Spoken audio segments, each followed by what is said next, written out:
besoin de toi, maître. Heureuse est la mère qui t'a porté et allaitée.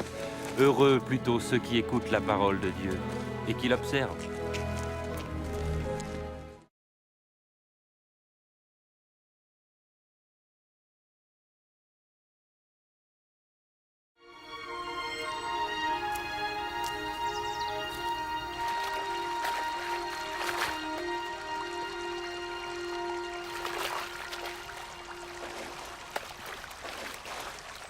Apprends-nous à prier, comme Jean l'a appris à ses disciples. Quand vous priez, dites « Notre Père qui es aux cieux, que ton nom soit sanctifié, que ton règne vienne, que ta volonté soit faite sur la terre comme au ciel. Donne-nous chaque jour notre pain quotidien. Pardonne-nous nos offenses, comme nous pardonnons aussi à ceux qui nous ont offensés. Protège-nous contre la tentation et délivre-nous du mal. »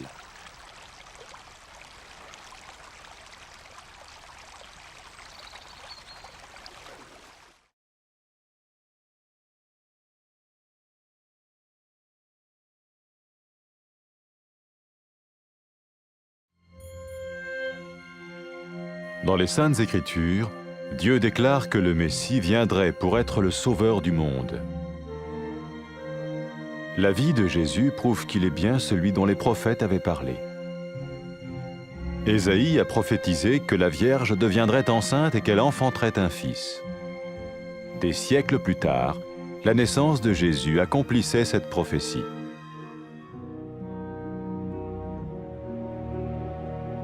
Les Saintes Écritures déclaraient que le saint à naître serait appelé le Fils de Dieu. Cela signifiait que Jésus serait le Fils de Dieu au sens spirituel et non au sens physique. Nous le voyons par sa manière de vivre. Il a guéri des malades, il a pardonné leurs péchés, les a ramenés à Dieu et leur a promis une place dans le royaume éternel de Dieu. Il s'est offert lui-même en sacrifice pour le péché à leur place. Puis il est revenu à la vie, victorieux sur la mort selon le plan de Dieu. Jésus a dit « Personne ne me prend la vie, mais je la donne de ma propre volonté. »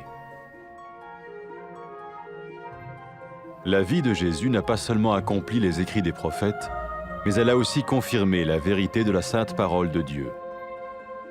Les prophètes avaient écrit « Ta parole, ô mon Dieu, est parfaite, elle dure à toujours. » Jésus lui-même a dit « Le ciel et la terre disparaîtront, tandis que mes paroles ne disparaîtront jamais. » Jésus est venu pour nous donner la vie dans toute sa plénitude. Et quand l'homme a désobéi à Dieu dans le jardin d'Éden, il a choisi sa propre voie et ses actions l'ont séparé du Créateur.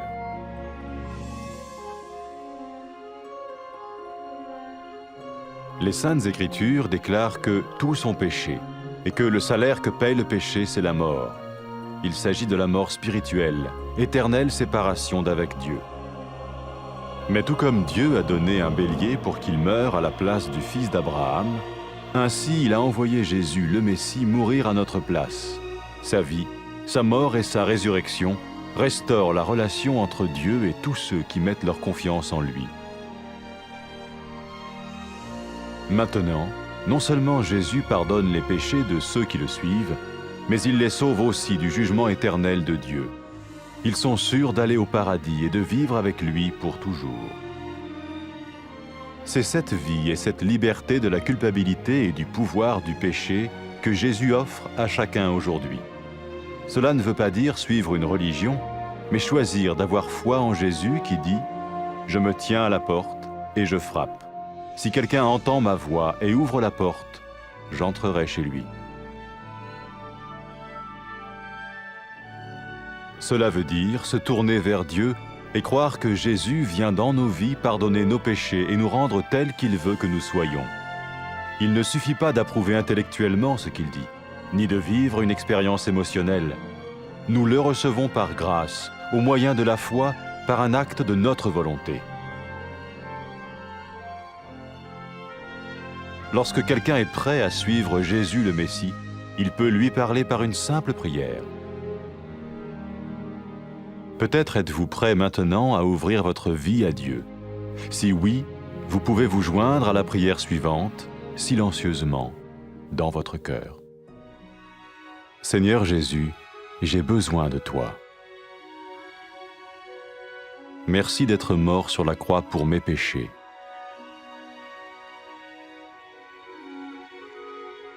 Je confesse mes péchés et je m'en repens.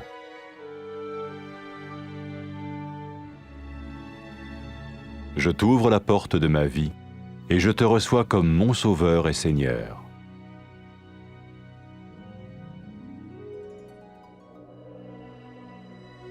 Merci de me pardonner mes péchés et de me donner la vie éternelle.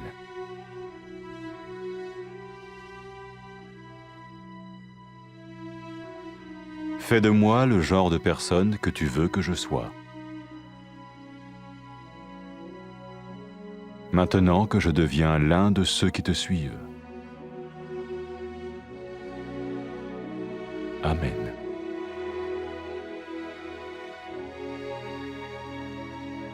Jésus a dit à propos de ses disciples, « Mes brebis écoutent ma voix, je les connais et elles me suivent. » Pour expérimenter la vie en abondance promise par Jésus, ceux qui le suivent parlent à Dieu chaque jour dans la prière et lisent ou écoutent sa parole. Ils parlent de lui à d'autres personnes et rencontrent régulièrement ceux qui l'aiment et le suivent. N'oubliez pas sa merveilleuse promesse. Tout pouvoir m'a été donné dans le ciel et sur la terre. Et sachez-le, je vais être avec vous tous les jours, jusqu'à la fin du monde.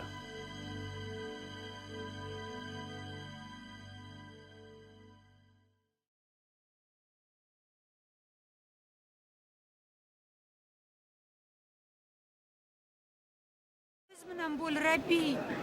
Seni tuqqan ona baxtlidir ustoz. Xudoning kalomini tinglab itoat qiluvchi baxtlirodir.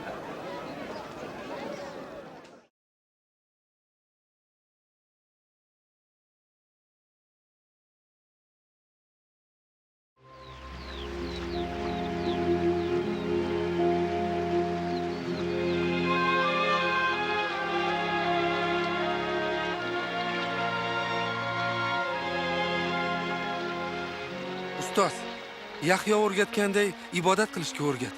Ibodatda bunday deng. Samodagi barhayot otamiz, sening noming muqaddaslansin. Sening shohliging kelsin. Samoda bo'lgani kabi yerda ham sening irodang bo'lsin. Bizning rizq ro'zimizni ham bizga berib tur. Biz qarzdorlarimizni kechirganimiz kabi bizning ham gunohimizni kechir. Va bizni vasvasaga yo'liqtirma. Biroq makkordan xalos qil.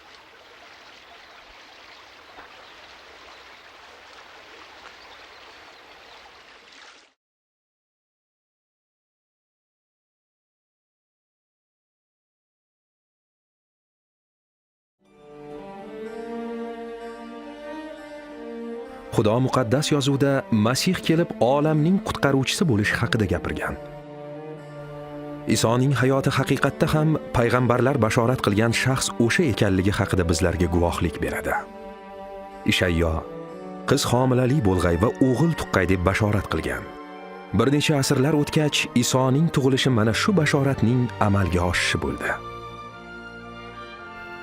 Muqaddas yozuv ilohiy yo'l bilan tug'ilgan Xudoning farzandi deb atalishi haqida ma'lum qilgan. Ya'ni Iso Xudoning o'g'li deb jismoniy ma'noda emas, balki ruhiy ma'noda ekanligini bildiradi. Biz buni u o'zining yashab o'tgan hayoti namunasida ko'rishimiz mumkin. U insonlarga shifo bergan, gunohlarni kechirgan va odamlarni Xudoga qaratib, ularga Xudoning abadiy shohligini va'da qilgan. U o'zini ularning gunohi uchun qurbon qilgan va o'lim ustidan g'alaba qozonib, qayta tirilgan. Iso shunday degan: hech kim jonimni mendan ola olmaydi. Men o'z ixtiyorim bilan uni beraman. Isoning hayoti nafaqat payg'ambarlarning bashoratlarini amalga oshirdi. Shu bilan birga Xudoning muqaddas kalomi haqiqat ekanligini tasdiqladi. Payg'ambarlar shunday aytganlar: ey Xudovand, sening kaloming abadiydir. U fazoda abadiy o'rnatilgandir. Isoning o'zi: yer va osmon bitar, lekin mening so'zlarim bitmas deb aytgan. Iso bizga to'la to'kis hayot berish uchun kelgan Biroq inson Adan bog'ida Xudoga bo'ysunmaganligi tufayli u o'z yo'lini tanladi va uning bu harakati uni yaratguvchidan judo qildi. Muqaddas yozuv hamma gunoh qilgan va gunohning evazi o'lim deb aytayapti. Bu ruhiy o'lim, ya'ni Xudodan ajralishni bildiradi. Xudo Ibrohimning o'g'li o'rniga qo'yni qanday qurbonlik qilish uchun yuborgan bo'lsa, xuddi shunday Iso Masihni bizning o'rnimizga qurbon bo'lishi uchun yubordi. Uning hayoti, o'limi va tirilishi Xudo bilan unga iymon keltirganlar orasidagi munosabatlarni qayta tikladi. Endi Isoga ergashganlarning nafaqat gunohlari kechirildi, balki ular Xudoning abadiy hukmidan ham qutqarilganlar. Xudo bilan birga jannatda abadiy yashashlariga ularning ishonchlari komil. Bugun Iso har bir insonga shunday hayotni, ya'ni gunoh va hukmdan ozod hayotni taqdim etadi. Bu din ortidan ergashish degani emas, balki mana men eshik oldida turib taqillatyapman. Kimda kim ovozimni eshitib eshikni ochsa, men uning yoniga kiraman. Men u men bilan kechki ovqatni baham ko'ramiz deb aytgan Isoga iymon keltirishni tanlash demakdir. Bu Xudoga hayot eshigini ochib, Isoga qalbimizga kirishga ruxsat berishni, undan gunohlarimizni kechirishni va u bizni istagandek o'zgartirishni so'rash demakdir.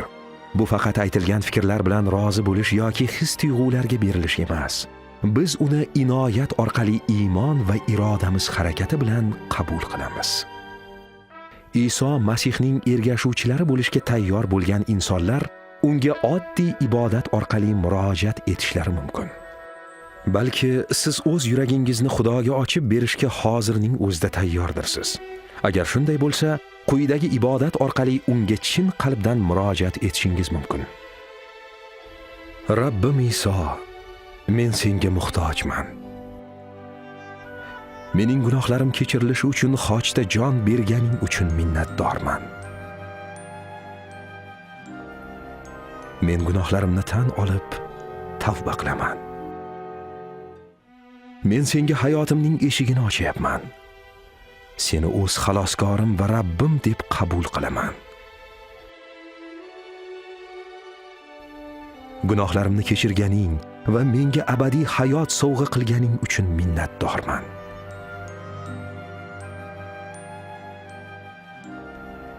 Meni qanday inson bo'lishimni istasang, shunday qilib o'zgartirgin. Chunki men sening ergashuvchilaringdan biri bo'ldim. Amin. Iso o'z ergashuvchilari haqida shunday degan: Mening qo'ylarim tovushimga quloq soladi. Men ularni taniyman. Ular esa menga ergashib yurishadi. Iso bizlarga va'da bergan farovon hayotni boshdan kechirish uchun uning ergashuvchilari har kuni u bilan ibodat orqali muloqot qiladilar va uning kalomini o'qiydilar yoki tinglaydilar. Ular boshqalarga Iso Masih haqida gapirib beradilar va doimiy ravishda uning orqasidan ergashib, uni sevadiganlar bilan uchrashib turadilar. Uning ajoyib va'dasini esda saqlanglar. Menga osmonda ham, yerda ham butun hokimiyat berilgandir. Mana men har kuni dunyoning oxirigacha sizlar bilan birga bo'laman.